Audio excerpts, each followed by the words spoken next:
అందరికీ నమస్కారం. ఈరోజు కథ ప్రేయసి రావే ఎపిసోడ్ నెంబర్ 14. ఈ స్టోరీ మీకు నచ్చితే తప్పకుండా లైక్ చేసి మన ఛానల్ని సబ్స్క్రైబ్ చేసుకోండి. ఇక స్టోరీలోకి వెళ్దాం. తనెవరో నీకు తెలీదా అని అడిగాడు చరణ్. తెలీదు, ఈ అమ్మాయిని నేనెక్కడా చూడలేదు. ఎవరు? అచ్చన్ దయ్యంలానే ఉంది అన్నాడు ప్రశాంత్. స్నేహాని ఏడిపిస్తున్నాడని అర్థమయ్యి ఇప్పుడు నువ్వెలా ఉన్నావురా అన్నాడు చరణ్. బాగున్నాన్రా, నాకేమవుతుంది, నువ్వుండగా అన్నాడు స్నేహాన్ని చూస్తూ. ఎవరుంటేనో బాగా అర్థమైందిలే కానీ ఈ యాక్సిడెంట్ ఎలా అయింది అన్నాడు చరణ్. పోలీస్ బుద్ధి పోనిచ్చుకున్నావు కాదు. బెడ్ మీద ఉన్న ఫ్రెండ్ని రెస్ట్ తీసుకోరా అని చెప్పాల్సింది పోయి అప్పుడే ఎంక్వైరీ స్టార్ట్ చేసావా అన్నాడు ప్రశాంత్. ఇది పోలీస్గా కాదు, నీ ఫ్రెండ్గా అడుగుతున్నాను అన్నాడు చరణ్ ప్రశాంత్ దగ్గరగా వచ్చి. ప్రశాంత్ తనని పట్టించుకోకపోవడంతో స్నేహ బయటికి వెళ్ళిపోతుండగా ప్రశాంత్ స్నేహ చెయ్యి పట్టుకున్నాడు. పట్టుకున్న ప్రశాంత్ చేతిని చూసి తర్వాత ప్రశాంత్ని చూసింది. నవ్వుతూ తనని చూస్తున్నాడు. వాళ్ళిద్దరిని చూసి నేను డాక్టర్ని కలిసొస్తాను అని చరణ్ నవ్వుకుంటూ బయటికి వెళ్ళిపోయాడు. స్నేహ చెయ్యి విడిపించుకోవటానికి ట్రై చేస్తుండగా ఓయ్ మిర్చి అన్నాడు ఇంకాస్త గట్టిగా పట్టుకొని. ఆ ఒక్క పిలుపుకి కదలకుండా ఆగిపోయి ఆగకుండా వస్తున్న కన్నీటిని తుడుచుకొని ప్రశాంత్ని చూసింది. నా మీద కోపమా అన్నాడు చెయ్యి వదలకుండానే. లేదు అని తల ఊపి వెనక్కి వచ్చి ప్రశాంత్ పక్కన కూర్చుంది. అతి కష్టం మీద తన ఏడుపుని ఆపుకుంటుంది. స్నేహ చెయ్యి వదిలి తన చెంప మీద చేయి వేసి భయపడ్డావా అని అడిగాడు. అప్పటి వరకు అణుచుకున్న దుఃఖం వరదలా మారి ప్రశాంత్ చేతిని తడిపేసింది. తన కన్నీళ్లు చూసి గుండె బరువెక్కి పైకి లేవబోయి తల నొప్పిగా ఉండటంతో ఆ అన్నాడు గట్టిగా. కంగారుగా ప్రశాంత్ని పట్టుకుంది స్నేహ. తనని చూసి నాకు దెబ్బ తగిలినందుకు బాధగా లేదు, నిన్ను ఇలా చూస్తూ నిన్ను ఓదార్చలేని నా నిస్సహాయతని చూసి బాధగా ఉంది అన్నాడు ప్రశాంత్.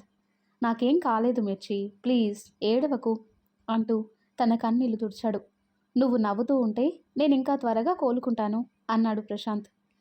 ప్రశాంత్ చేతిని ముద్దు పెట్టుకొని మీరు నా ప్రాణం హిట్లర్, మీకేమైనా అయితే నా ఊపిరి ఆగిపోతుంది అంది స్నేహ. స్నేహ చేతిని ముద్దు పెట్టుకొని నానమ్మకి ఈ విషయం అన్నాడు. చెప్పలేదు, నేను బయటకు వస్తుంటే వద్దు అని ఆపారు. నేను మీకేమైందో అన్న కంగారులో సరిగ్గా సమాధానం కూడా చెప్పకుండా వచ్చేశాను, ఫీల్ అయ్యారేమో అంది స్నేహ. నానమ్మ అర్థం చేసుకుంటుందిలే, నువ్వేం ఆలోచించకు అని ఏదో తట్టి అవును, నన్ను హాస్పిటల్లో ఎవరు జాయిన్ చేశారు అన్నాడు స్నేహాని చూస్తూ. అప్పుడే చరణ్ కూడా లోపలికొచ్చాడు. తెలీదు అంది స్నేహ. మరి నీకెలా తెలిసింది స్నేహ ప్రశాంత్కి యాక్సిడెంట్ అయినట్టు అన్నాడు చరణ్. అది నేను ప్రశాంత్ గారికి ఫోన్ చేసినప్పుడు ఎవరో లిఫ్ట్ చేసి చెప్పారు అంది స్నేహ. మరి ఆ మనిషి నువ్వు వచ్చే వరకు లేడా ఇక్కడ అన్నాడు చరణ్. లేడు, అది నేను చూడలేదు, నేను ఆయనకి ఏమైందో అన్న కంగారులో ఉన్నాను. అయినా నాకు ఐసీయూ దగ్గర కూడా ఎవరూ కనిపించలేదు అంది స్నేహ. స్నేహ అబద్ధం చెప్తుందని అర్థమవుతుంది చరణ్కి. తను ఇంత కేర్లెస్గా ఉండే టైప్ కాదు, ఏదైనా లోతుగా ఆలోచిస్తుంది. మరి ఇప్పుడు ఇలా అంటూ స్నేహాన్ని చూస్తున్నాడు. ఏమైందిరా అన్నాడు స్నేహాన్ని చూస్తున్న చరణ్ని చూసి ప్రశాంత్. ఆహా ఏం లేదురా, ఎక్కడో లింక్ మిస్ అయినట్టుంది, అదే ఆలోచిస్తున్నా. అది వదిలే, నీకెలా యాక్సిడెంట్ అయింది అది చెప్పు ఫస్ట్ అన్నాడు చరణ్. నేను ఆఫీస్ వర్క్ ఉందని ఎర్లీ మార్నింగ్ ఆఫీస్కి వెళ్తున్నాను.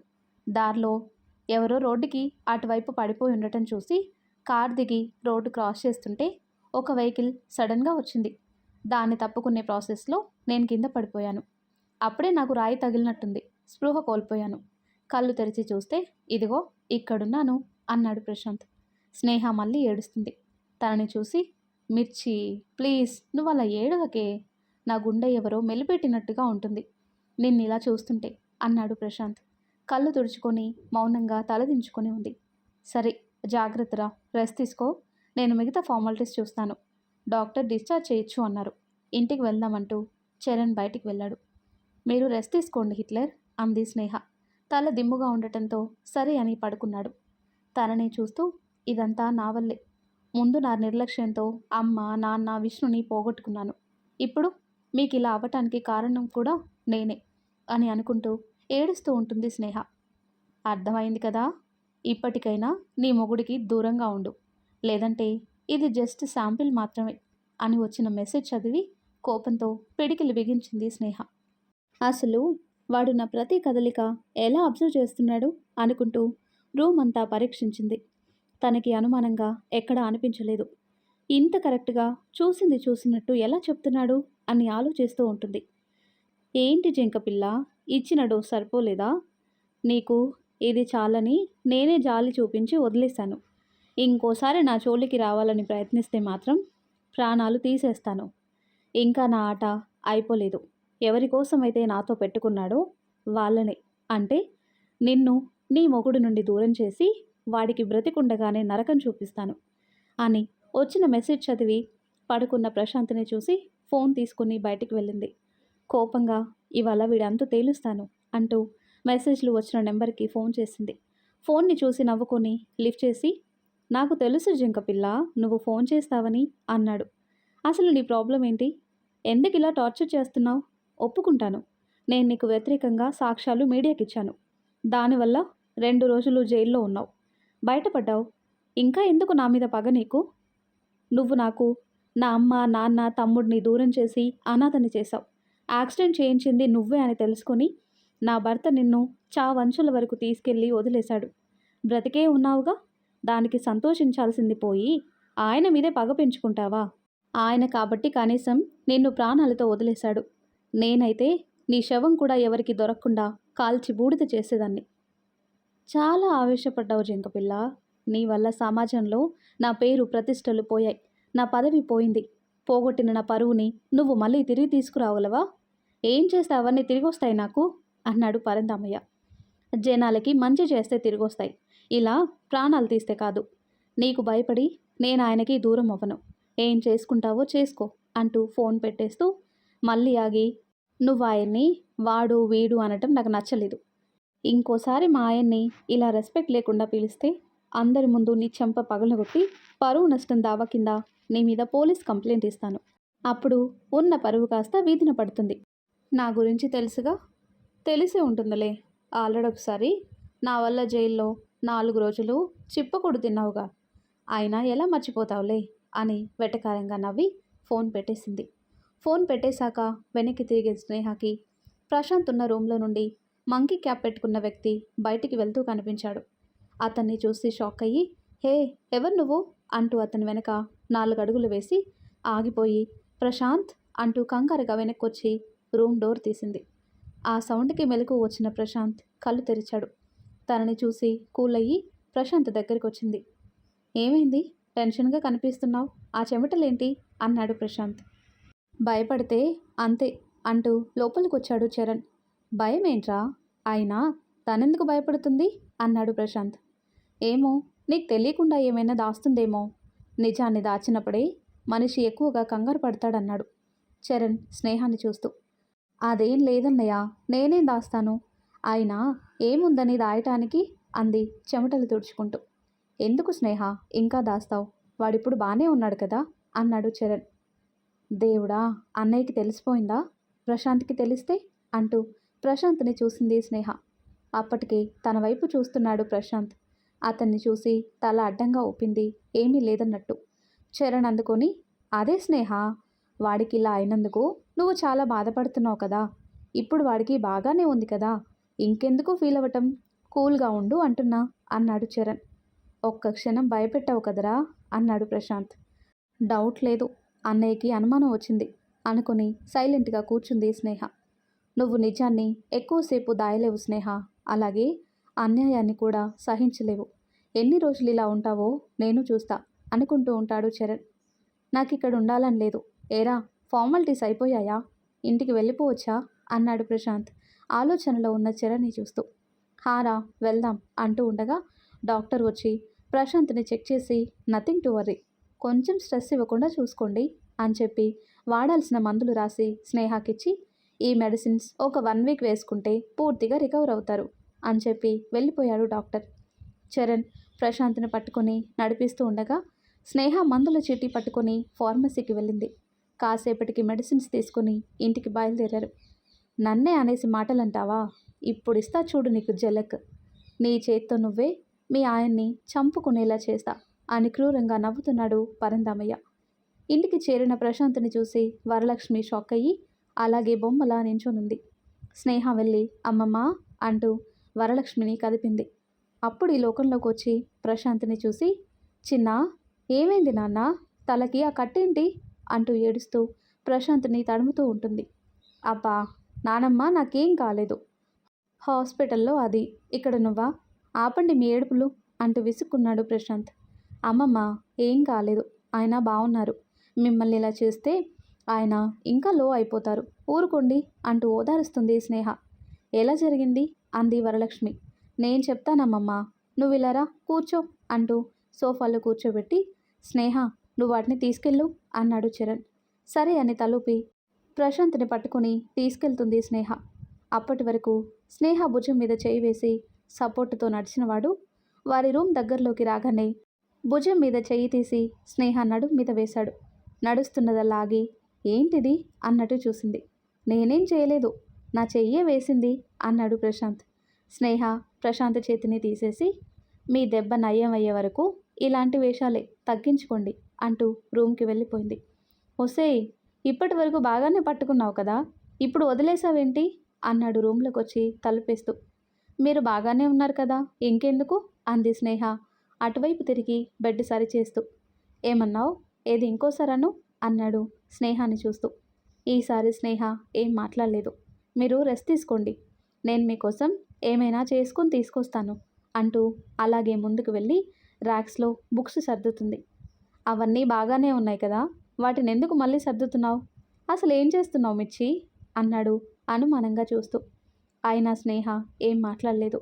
తన దగ్గరికి వెళ్ళి తన భుజం మీద చేయి వేసి మిర్చి అని పిలిచాడు.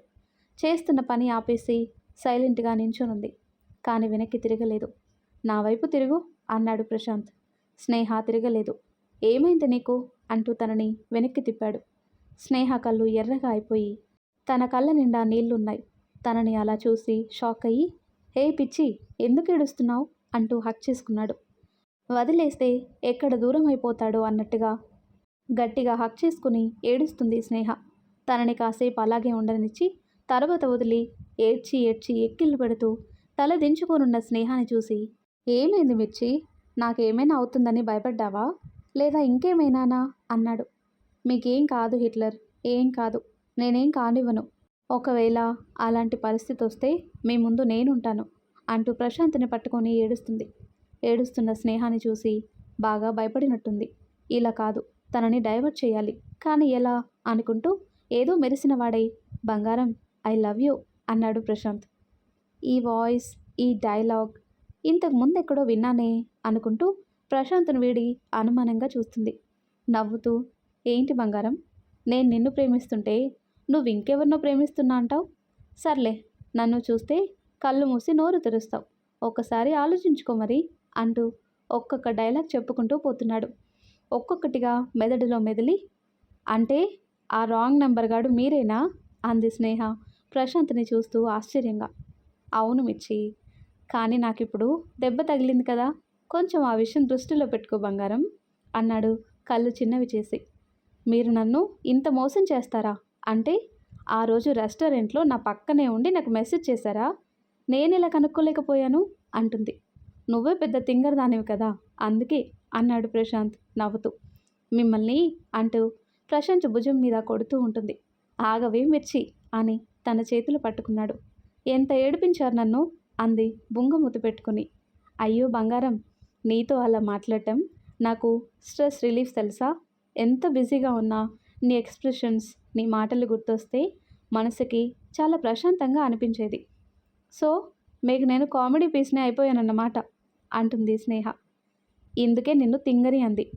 నువ్వు నా స్ట్రెస్ రిలీఫర్ అని చెప్తుంటే కామెడీ పీస్ అంటున్నావు, మనిషివి ఎదిగావు కానీ మెదడు మాత్రం ఎదగలేదే, ఇంకా చిన్నప్పటి దగ్గరే ఆగిపోయింది అన్నాడు. అవునా, అయితే నేను చిన్నపిల్లని అంటున్నారా అంటుంది స్నేహ. అవునో కాదో నీకు తెలియట్లేదా, అది సరే కానీ నేను ఫ్రెష్ అవ్వాలి, నువ్వు కూడా సాయం రావచ్చుగా అంటాడు. దేనికి, మీకు వీపు రుద్దు పెట్టడానికా అంటుంది. దానికి కాదు, నాకు దెబ్బ తగిలింది కదా, అక్కడి వరకు తీసుకెళ్ళు అన్నాడు. ఇంకా నయం, స్నానం కూడా చేయించమనలేదు, మీకు దెబ్బ తగిలింది తలకే, కాళ్ళకి చేతులకు కాదు, వెళ్ళండి అంది. రాక్షసి పోవే అంటూ ఫ్రెష్ అవ్వటానికి వెళ్ళాడు. వెళ్తున్న తనని చూసి నవ్వి కిందికి వెళ్ళింది. మనవడికి అలా అయినందుకు వరలక్ష్మి ఏడుస్తూ కూర్చుంది. చరణ్ తనని ఓదార్చే ప్రయత్నం చేస్తున్నాడు. తన దగ్గరికి వెళ్ళి మోకాళ్ళపై కూర్చుని, అమ్మమ్మ, మీరు పెద్దవారు, మంచి చెడు తెలిసినవారు. ఆయన ఇప్పుడు బాగున్నారు. మనం నవ్వుతూ ధైర్యంగా ఉంటే ఆయన కూడా హ్యాపీగా ఉంటారు. ఇలా ఏడుస్తూ ఉంటే ఆయన బాధపడతారు. అసలు నొప్పి కంటే ఇదే ఆయన్ని ఎక్కువగా బాధిస్తుంది. చెప్పండి, ఆయన బాధపడటం మీకు ఇష్టమా అంటుంది. తన కన్నీళ్లు తుడుచుకొని లేదు అంటుంది. నవ్వుతూ ప్రశాంతంగా ఉండండి. మిమ్మల్ని చూస్తే ఆయనకి ఇంకా త్వరగా నయం అయిపోతుంది. నేను ఆయన కోసం జ్యూస్ చేసి తీసుకొస్తాను. మీరు వెళ్ళి కాసేపు హిట్లర్తో అనబోయి ఆయనతో మాట్లాడండి అని చెప్పి కిచెన్లోకి వెళ్ళింది స్నేహ. చూసావా అమ్మమ్మ, ఎంత చక్కగా మాట్లాడిందో నా చెల్లి అన్నాడు చరణ్. అన్నగా దానికి నీ తోడు ఎప్పుడూ ఉండాలిరా అంది చరణ్ని చూస్తూ. ఎప్పటికీ ఉంటుందమ్మమ్మ అన్నాడు చరణ్ నవ్వుతూ. ఆ క్షణం వరలక్ష్మి నోటి నుండి ఆ పదం ఎందుకు వచ్చిందో గాని చరణ్ తానిచ్చిన మాటని నిలబెట్టుకున్నాడు. అదెలాగో మనకి తర్వాత తెలుస్తుంది. వరలక్ష్మి పైకి వెళ్ళి మనవడితో కబుర్లు చెప్తూ జాగ్రత్తలు చెప్తూ ఉండగా జ్యూస్ గ్లాస్తో వచ్చింది స్నేహ. ప్రశాంత్కి జ్యూస్ ఇచ్చి వరలక్ష్మి చరణ్కి కాఫీ ఇచ్చింది.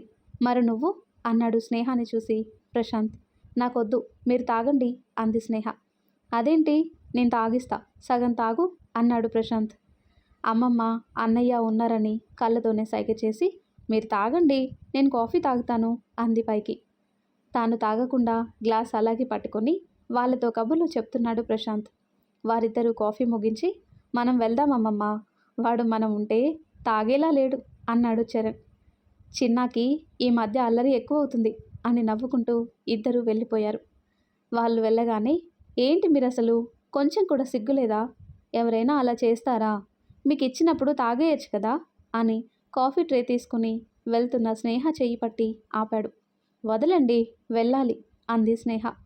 హలో మేడం, నేనేం నిన్నేదో చేయటానికి ఆపలేదు అన్నాడు ప్రశాంత్. నేను కూడా అందుకు అనలేదు, నాకు పనుంది అంది స్నేహ. నువ్వు అసలు పొద్దున్నుంచి ఏమైనా తిన్నావా? చూడు ఎంత డల్గా కనిపిస్తున్నావో. ఈ జ్యూస్ ఇప్పుడు నాకు కాదు, నీకు అవసరం, తాగు అంటూ గ్లాస్ స్నేహ నోటి వరకు తెచ్చాడు. నాకిప్పుడు తాగాలని లేదు హిట్లర్, మీరు తాగండి అంది ప్రశాంత్ చెయ్యి తోసేస్తూ. మిర్చి, నాకు కోపం వస్తుంది. ఇప్పుడు నువ్వు తాగుతున్నావా లేదా? వదిలేలా లేడు అనుకొని సరే అని కొంచెం తాగి ఇప్పుడు హ్యాపీనా? నేను మీకోసం ఇంకో గ్లాస్ తీసుకొస్తాను అంటూ వెళ్తున్న స్నేహాని ఆపి ఏం అవసరం లేదు అంటూ స్నేహ సగం తాగి వదిలిపెట్టిన జ్యూస్ తాగి గ్లాస్ స్నేహ చేతిలో పెట్టాడు. తనని చూసి నవ్వి రెస్ట్ తీసుకోండి అని కిచెన్లోకి వెళ్ళి ప్రశాంత్ కోసం వంట చేసి భోజనం ప్లేట్ పట్టుకుని పైకి వెళ్ళిన స్నేహకి ప్రశాంత్ కనిపించలేదు. బాల్కనీలో చూసింది, లేడు. తన మొబైల్ కూడా లేదు. వెంటనే ఫోన్ తీసుకుని కాల్ చేసింది, కానీ లిఫ్ట్ చేయలేదు. కింద ఏమైనా ఉన్నాడా అని కిందికి వెళ్ళి మొత్తం చూసి గార్డెన్లో చూసింది. ఎక్కడా ప్రశాంత్ కనిపించలేదు. స్నేహాలో కంగారు పెరిగిపోతుంది. లోపలికి వెళ్ళి వరలక్ష్మిని అడిగితే చూడలేదే, వాడెక్కడికి వెళ్తాడు, ఇక్కడే ఎక్కడో ఉండుంటాడు, కంగారు పడకు, వాడేం చిన్నపిల్లాడు కాదు, ఎదిగిన ఆడపిల్ల, అంతకన్నా కాదు, ఎందుకంత కంగారు పడుతున్నావు అంది వరలక్ష్మి. మీకేం చెప్పలేనమ్మమ్మ అనుకొని చరణ్కి ఫోన్ చేసింది. ఇప్పుడేగా ఇంటి నుంచి వచ్చాను, మళ్ళీ చేస్తుందేంటి అనుకుని లిఫ్ట్ చేసి స్నేహ చెప్పరా అన్నాడు. అన్నయ్య, ఆయన నీతో ఉన్నారా అంది చిన్నగా. లేదురా, ఏ వాడింట్లో లేడా అన్నాడు చరణ్. లేరు, ఇల్లంతా వెతికి చూశాను, ఎక్కడా కనిపించలేదు. ఫోన్ చేస్తే ఎత్తట్లేదు, నాకు భయంగా ఉందన్నయ్య అంది స్నేహ. నువ్వేం కంగారు పడకు, నేను చేస్తాను వాడికి అంటూ చరణ్ స్నేహ కాల్ కట్ చేసి ప్రశాంత్కి ఫోన్ చేశాడు. తన ఫోన్ కూడా లిఫ్ట్ చేయకపోవడంతో ఏం చేయాలా అని ఆలోచిస్తున్నాడు. ఈలోగా మళ్ళీ స్నేహ దగ్గర నుండి ఫోన్ వస్తుండటంతో స్నేహ కంగారు పడుతుందని, హా స్నేహ, వాడు ఫోన్ లిఫ్ట్ చేశాడు, ఆఫీస్లో ఏదో అర్జెంట్ పని పడిందంట, వెళ్ళాడు, గంటలో వచ్చేస్తానన్నాడు, నువ్వు కంగారు పడకు అన్నాడు చరణ్. చరణ్ చెప్పేది అబద్ధమని తెలుస్తుంది స్నేహకి. సరే అన్నయ్య అని ఫోన్ పెట్టేసి ఎక్కడికి వెళ్ళారు ప్రశాంత్ గారు అంటూ ఏడుస్తూ గుమ్ దగ్గరే కూర్చుని పోతుంది. తనని అలా చూసి వరలక్ష్మికి కూడా బాధగా అనిపించింది. వెళ్ళి స్నేహ భుజం మీద చేయి వేసి ఎందుకే ఇంతలా కంగారు పడుతున్నావు, ఏదో పని మీద వెళ్ళుంటాడు, వచ్చేస్తాడు అంది. లేదమ్మమ్మ, పొద్దున్నే యాక్సిడెంట్ అయింది, ఆయన రెస్ట్ తీసుకోకుండా ఇలా చెప్ప పెట్టకుండా బయటికి వెళ్ళటం నాకెందుకో మంచిగా అనిపించట్లేదు. ఆయన్ని చూసే వరకు నేను కుదురుగా ఉండలేను. ఆయన వచ్చే వరకు ఇక్కడే ఉంటాను. మీరు వెళ్ళి రెస్ట్ తీసుకోండి అమ్మమ్మ అంటుంది. కాసేపు స్నేహతో పాటుండి వెళ్ళి సోఫాలో కూర్చుని తను కూడా ప్రశాంత్ కోసం ఎదురు చూస్తుంది వరలక్ష్మి.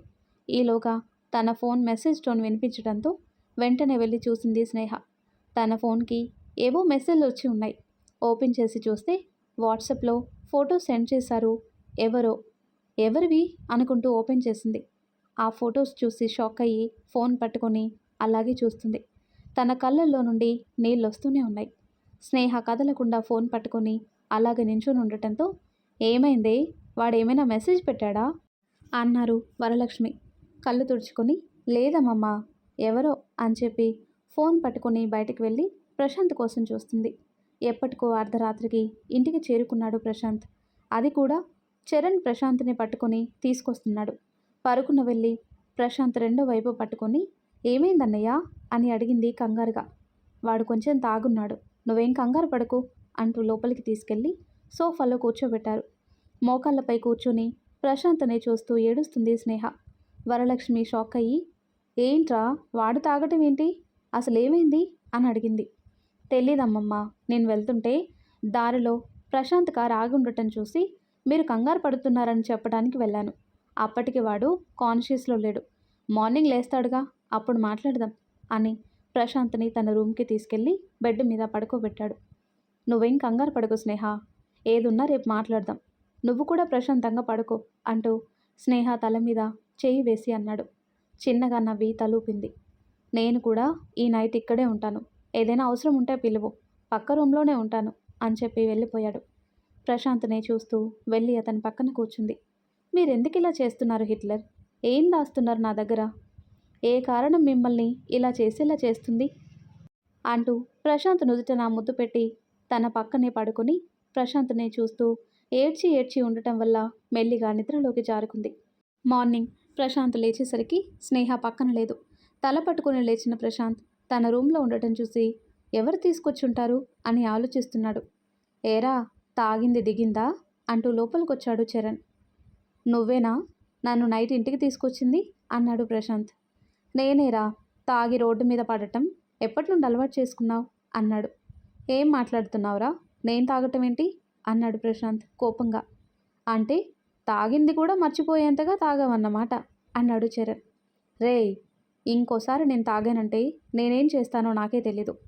నాకు నైట్ సడన్గా ఏమైందో తెలీదు, కళ్ళు తిరుగుతున్నట్టుగా అనిపించి కార్ పక్క కాపి కళ్ళు మూసుకున్నాను. తర్వాత ఏమైందో తెలీదు అంటూ చరణ్ని చూసి నేను ఇంటికి ఎలా వచ్చాను అన్నాడు. ప్రశాంత్ చెప్పేది నిజమే అనిపించింది చరణ్కి. నువ్వు స్పృహలో లేకపోవడంతో నేనే తీసుకొచ్చాను, కానీ నీ దగ్గర డ్రింక్ చేసినట్టు స్మెల్ వచ్చిందిరా అన్నాడు చరణ్. ప్రశాంత్ తన షర్ట్ స్మెల్ చూసుకొని నిజమేరా, కానీ నేను తాగలేదు. నిజం రా చెర్రీ అన్నాడు. ఏదో జరుగుతుంది, ఏమై ఉంటుంది అనుకొని అది సరే నైట్ ఎక్కడికి వెళ్ళావు, స్నేహాకి చెప్పకుండా కనీసం ఫోన్ కూడా లిఫ్ట్ చేయలేదు అన్నాడు. అదా, అది నేను అంటూ ఉండగా స్నేహ కాఫీ తీసుకొచ్చి ముందు చరణ్కి తర్వాత ప్రశాంత్కిచ్చి ప్రశాంత్ని అసలు చూడకుండానే కిందికి వెళ్ళిపోయింది. ప్రశాంత్ వెళ్తున్న స్నేహాన్ని చూస్తూ కోపం వచ్చినట్టుంది అనుకుంటూ కాఫీ సిప్ చేస్తున్నాడు. ఏదో చెప్తూ ఆపావు అన్నాడు చరణ్. పూజ ఫోన్ చేసి వెంటనే కలవాలంది, వెళ్ళాల్సి వచ్చింది అన్నాడు ప్రశాంత్. ఇంకా ఎన్ని రోజులు ఇలా, స్నేహకి నిజం చెప్పేయచ్చు కదా అన్నాడు చరణ్. చెప్తే ఏమవుతుందో నీకు తెలీదా అన్నాడు చరణ్ని చూస్తూ ప్రశాంత్. ఏ రోజైనా తెలియాల్సిందే కదా, నువ్వు మాటి మాటికి పూజ దగ్గరికి వెళ్తే స్నేహ నిన్ను తప్పుగా అర్థం చేసుకుంటుందేమో అన్నాడు. తను అలా అనుకోదని అనుకుంటున్నాను, ఒకవేళ అలాంటి రోజే వస్తే నేనే తనకి నిజం చెప్పేస్తాను అన్నాడు ప్రశాంత్. సరే జాగ్రత్తరా అని వెళ్తూ మందు తాగకుండానే నీ దగ్గర వస్తున్న డ్రింక్ స్మెల్ గురించి ఒక్కసారి ఆలోచించు అని, నాకు డ్యూటీ టైం అవుతుంది వెళ్తాను అంటూ వెళ్ళిపోయాడు చరణ్. అదేమో కానీ ముందు నా మిర్చి కోపాన్ని చల్లార్చాలి అనుకుని ఫ్రెష్ అవ్వటానికి వెళ్ళాడు. తను వచ్చేసరికి టిఫిన్ రెడీ చేసి ఉంచి వరలక్ష్మితో మాట్లాడుతుంది. వాళ్ళని చూసి గుడ్ మార్నింగ్ అంటూ వారి ఎదురుగా కూర్చున్నాడు. ఇద్దరు మొహాలు తిప్పుకున్నారు. అబ్బో, చూస్తుంటే వాతావరణం బాగా వేడిగా ఉన్నట్టుంది అనుకుని నాకు ఆకలేస్తుంది, కనీసం టిఫిన్ అయినా పెడతారా అన్నాడు స్నేహాన్ని చూస్తూ. సైలెంట్గా లేచి వడ్డించింది. తింటూనే మీరు తిన్నారా అని అడిగాడు. అటువైపు నుండి రెస్పాన్స్ లేకపోవడంతో తలెత్తి చూశాడు. వరలక్ష్మి కోపంగా చూస్తుంది. స్నేహ తలదించుకుంది. ఏంటి అన్నాడు వరలక్ష్మిని చూస్తూ. తింటున్నావుగా, తిను. మా గురించి నీకెలాగూ పట్టింపు అనేది లేదుగా. మేం తిన్నామో ఉన్నామో పోయామో ఇవేం నీకు అవసరం లేదు అంటుంది. రాత్రి జరిగిన దానికి ఐఎమ్ సారీ నానమ్మ, కానీ అర్జెంట్ ఫోన్ రావడంతో వెళ్ళక తప్పలేదు అన్నాడు ప్రశాంత్. అక్కడ ఉండలేక వెళ్ళిపోతున్న స్నేహాన్ని పిలిచింది వరలక్ష్మి. వాడికి ఇలా దెబ్బ తగలటం దేనికి సూచనో తెలీదు. అందుకే పూజ చేయించాలి అనుకుంటున్నాను. రేపే పూజ ఏర్పాట్లు చేస్తున్నాను. మీ ఇద్దరు పూజలో కూర్చోవాలి. ఎన్ని పనులున్నా పక్కన పెట్టు. కనీసం ఇదైనా చేయి చిన్నా, నా కోసం అంది వరలక్ష్మి కోపంగా. నువ్వు చెప్పాక తప్పుతుందా? అలాగే అని టిఫిన్ పూర్తి చేసి హ్యాండ్ వాష్ చేసుకొని వచ్చాడు. టిఫిన్ చేశాక పైకి రా స్నేహ, నీతో మాట్లాడాలి అని చెప్పి తన రూమ్కి వెళ్ళి ల్యాప్టాప్ ఓపెన్ చేసి వర్క్ చేసుకుంటున్నాడు. టిఫిన్ చేసినా కూడా స్నేహ రూమ్కి వెళ్ళలేదు. వర్క్ చేస్తున్న డల్గా ఉన్న స్నేహ ఫేస్ కళ్ళ ముందు మెదులుతూ ఉండటంతో ల్యాప్టాప్ పక్కన పెట్టి బయటకు వచ్చి స్నేహ కోసం చూశాడు. కింద హాల్లో కూర్చొని టీవీ చూస్తుంది. ఎంత కోపం ఉంటే మాత్రం నన్ను లెక్క చేయవా, చెప్తా నీ పని అనుకొని స్నేహ అని పిలిచాడు గట్టిగా. తల తిప్పి పైకి చూసి మళ్ళీ టీవీ చూడటంలో మునిగిపోయింది. మళ్ళీ స్నేహ అని గట్టిగా పిలిచాడు. ఈసారి తల కూడా పక్కకి తిప్పలేదు. బాగా ఎక్కువైందే నీకు. ఇప్పుడు నువ్వు వస్తావా, నేను రెడీ అయ్యి ఆఫీస్కి వెళ్ళిపోనా అన్నాడు గట్టిగా. ఆయన రెస్పాన్స్ లేకపోవడంతో ఓకే ఫైన్ అని రూమ్లోకి వెళ్ళిపోయాడు. నిజంగానే వెళ్తాడా? ఎలా వెళ్తాడో నేను చూస్తాను అంటూ టీవీ చూస్తుంది. కానీ అనవసరంగా బెట్టు చేస్తున్నానా అనిపించింది స్నేహకి. తను అలా ఆలోచనలో ఉండగానే ప్రశాంత్ రెడీ అయ్యి కిందికొచ్చాడు. తనని చూసి షాక్ అయ్యి లేచి నుంచొని ఎక్కడికి అంది. చెప్పాను కదా ఆఫీస్కి అన్నాడు స్నేహ వైపు చూడకుండానే. మీకు ఇంకా దెబ్బ తగ్గలేదు, అలా ఎలా వెళ్తారు? డాక్టర్ చెప్పారు కదా మీకు రెస్ట్ అవసరమని అంటుంది. నేను బాగానే ఉన్నాను, వెళ్తున్నాను అంటూ 2 అడుగులు వేశాడో లేదో స్నేహ వచ్చి ప్రశాంత్ చెయ్యి పట్టుకుంది. ప్లీజ్ ప్రశాంత్ గారు, ఒక్క 2 రోజులు ఇంట్లోనే ఉండండి. మీ దెబ్బ తగ్గాక మిమ్మల్ని నేను ఆపను అంటూ బ్రతిమాలుతుంది. తను అంతలా అడుగుతుంటే కాదనలేకపోయాడు ప్రశాంత్. పైకి మాత్రం కోపాన్ని నటిస్తూ, నీకు నిజంగా నేను ఆఫీస్కి వెళ్ళకూడదు, రెస్ట్ తీసుకోవాలి అనుంటే నేను పిలిచిన వెంటనే ఎందుకు రాలేదు అన్నాడు. దానికి సారీ, మీరు ఇంట్లోనే ఉండి రెస్ట్ తీసుకోండి ప్లీజ్ అన్నట్టుగా చూసింది. సరే, నేను నీతో మాట్లాడాలి అన్నాడు ప్రశాంత్. నాకు కొంచెం పనుంది, రేపు పూజకి ఏర్పాట్లు చేసుకోవాలి, తర్వాత వస్తాను అంది స్నేహ. ఏంటి బ్రతిమాలుతుంటే అని స్నేహానెత్తుకొని తన రూమ్కి తీసుకెళ్తున్నాడు. హిట్లర్ వదలండి, అమ్మమ్మ చూస్తారు అంటున్నా వినకుండా రూమ్కి తీసుకెళ్ళి తనని దించి డోర్ వేసొచ్చాడు. ఇప్పుడు చెప్పు, ఏంటి అసలు నీ సైలెన్స్ పొద్దున్నుండి అన్నాడు. నాకు ఇలా ఉండటమే వచ్చు అంటుంది. నేను చూసిన స్నేహ ఇలా ఉండదు అన్నాడు ప్రశాంత్. అది అప్పుడు, ఇప్పుడు కాదు. ఇప్పుడున్నది కేవలం ప్రశాంత్ వైఫ్ స్నేహ అంటుంది. అప్పటికి ఇప్పటికీ ఏం మారింది? అదే నువ్వు, అదే నేను, అదే ప్రేమ అన్నాడు. అప్పుడు మన మధ్య ప్రేమ లేదు ప్రశాంత్ గారు, ఇప్పుడు ప్రేమున్నా అని ఆగుతుంది. ప్రేమున్నా వాట్ అన్నాడు చేతులు కట్టుకొని. స్నేహ ఏం మాట్లాడలేదు. తనని అలా చూసి, స్నేహ లిజన్, నువ్వేం ఆలోచిస్తున్నావో నాకు తెలియటం లేదు. బట్ ఒక్క విషయం, అసలు నేను నైట్ ఎందుకు వెళ్ళాల్సి వచ్చిందంటే, ప్లీజ్ మీరు నాకు ఎక్స్ప్లెనేషన్ ఇవ్వకండి. మీరు ఎక్కడికి వెళ్ళారో నేను ఊహించగలను. ఈ విషయం గురించి ఇంకా మాట్లాడకండి అంటూ వెళ్తున్న స్నేహాన్ని ఆపి, నేను ఎక్కడికి వెళ్ళానో ఊహించావా? అంటే నీకు తెలుసా నేను ఎక్కడికి వెళ్ళానో అన్నాడు. తెలుసు అంది కన్నీళ్లతో. ఏం తెలుసు అన్నాడు ప్రశాంత్ చిన్నగా. ఫోన్ తీసుకొచ్చి అందులో ఉన్న ఫొటోస్ చూపించింది. అవి ప్రశాంత్, పూజ క్లోజ్గా ఉన్నప్పుడు తీసిన ఫోటోలు. అందులో పూజ ప్రశాంత్ని ముద్దు పెడుతున్నట్లు, అతను కూడా పూజ చుట్టూ చేతులు వేసి సహకరిస్తున్నట్టుగా ఉన్నాయి ఆ ఫోటోలు. వాటిని చూసి షాక్ అయ్యి, ఆ ఫోటోలు అన్నాడు ఒక్కొక్కటి చూస్తూ. మీరు రాత్రి వెళ్ళింది పూజ దగ్గరికని నాకు తెలుసు హిట్లర్ అంది. ఇవన్నీ ఎవరు తీశారు, నీకెవరు పంపించారు? కానీ స్నేహ, ఇదంతా ఇదంతా అబద్ధం అంటారు అంతేనా అంటుంది స్నేహ. అవును, దీన్ని నువ్వు నమ్ముతున్నావా? నమ్మట్లేదు కదా అన్నాడు స్నేహాని చూస్తూ. స్నేహ ఏం మాట్లాడలేదు. స్నేహ, నిన్నే అడుగుతున్నాను, సైలెంట్గా ఉంటే ఏంటి అర్థం? అంటే నువ్వు వీటిని చూసి నిజం అనుకుంటున్నావా అన్నాడు. కళ్ళ ముందు సాక్ష్యాలు కనిపిస్తుంటే నిజమని నమ్మకుండా ఎలా ఉండగలను ప్రశాంత్ గారు అని ఏడుస్తుంది స్నేహ. చేతిలో ఉన్న ఫోన్ వదిలేశాడు ప్రశాంత్. ఫోన్ లాగే ఆ క్షణం తన గుండె కూడా 1000 ముక్కలైపోయింది. కాసేపు ఇద్దరి మధ్య మౌనం. ఇదేనా నువ్వు నన్ను అర్థం చేసుకుంది? నిన్ను నా భార్యగా నా పక్కన పెట్టుకొని ఇంకో అమ్మాయితో ఛ అలా ఎలా అనుకున్నావు? ఈ ప్రపంచం మొత్తం దీన్ని నమ్మినా ఐ డోంట్ కేర్. కానీ నువ్వు దీన్ని నమ్మి నా మనసుని చంపేశావు అని కన్నిటిని తుడుచుకొని బయటికి వెళ్ళిపోయాడు. నుంచున్న చోటే కూలబడి నన్ను క్షమించండి అనుకుంటూ ఏడుస్తూ ఉంటుంది. బయటికి వెళ్ళిన ప్రశాంత్ నేరుగా ఆఫీస్కి వెళ్ళాడు. తలకి కట్టుతో వచ్చిన బాస్ని చూసి అందరూ ఏమైందా అని ఆశ్చర్యంగా చూస్తున్నారు. తన క్యాబిన్లోకి వెళ్తున్న వాడలాగి అందరినీ చూస్తూ వాట్ అన్నాడు. దెబ్బకి అందరూ లేచి నించున్నారు. నా మీద కాన్సన్ట్రేషన్ మానేసి వర్క్ మీద చేయండి, కంపెనీకి గ్రోత్ అయినా ఉంటుంది అని సీరియస్ టోన్తో చెప్పి Ravi come to my cabin అని విసురుగా డోర్ తీసి లోపలికి వెళ్ళాడు. గుండె దడతోనే ప్రశాంత్ క్యాబిన్లో అడుగుపెట్టాడు మేనేజర్ రవి. టేబుల్ మీద పెట్టిన ఫైల్స్ తిరిగేస్తూ కొత్త ప్రాజెక్టు కోసం డీటెయిల్స్ రెడీ చేయమన్నాను, ఎంతవరకు వచ్చింది అన్నాడు ఫైల్లోనే తలపెట్టి. అవుతుంది సార్, ఇంకొంచెం బ్యాలెన్స్ వర్క్ ఉంది, అది కూడా పూర్తి చేసి ఫైల్ మీకు సబ్మిట్ చేస్తాను సార్ అన్నాడు వణుకుతున్న గొంతుతో. నేను ఆఫీస్కి రావటం తగ్గించాక ఆఫీస్లో వర్క్ చేయటం తగ్గుతున్నట్లుంది అన్నాడు. లేదు సార్, అందరూ టైంకే వస్తున్నారు అన్నాడు రవి. నేను టైంకి రావటం గురించి కాదు అడిగింది, వర్క్ గురించి. ఏంటిది? ఈ ఫైల్ నిండా తప్పులే, వెళ్ళి కరెక్ట్ చేసి తీసుకురా అని ఫైల్ ఇచ్చి బై ది వే ఈరోజు వర్కర్స్ అందరూ ఓవర్ టైం డ్యూటీ చేయాలి, పెండింగ్ వర్క్ అంతా ఫినిష్ చేసి ఇంటికి వెళ్ళాలి, అది ఎంత టైం పట్టినా నాకు అనవసరం అని చెప్పి యూ మే గో అన్నాడు. అలాగే సార్ అని చెప్పి ఫైల్ తీసుకొని బయటకు వచ్చాడు. సిస్టమ్ ఆన్ చేసి వర్క్ చేస్తున్నా కళ్ళ ముందు నిజం కనిపిస్తుంటే నమ్మకుండా ఎలా ఉంటాను అన్న స్నేహ మాటలే గుర్తొచ్చి కుర్చీలో నుండి లేచి డామిట్ అని కుర్చీని దూరంగా విసిరికొట్టి రూమ్లో ఉన్న మిర్రర్ విండోలో నుండి బయటికి చూస్తున్నాడు. ఏదైతే జరగకూడదు అనుకున్నానో అదే జరిగింది. నువ్వు అలా ఎలా ఆలోచించగలవు మిర్చి?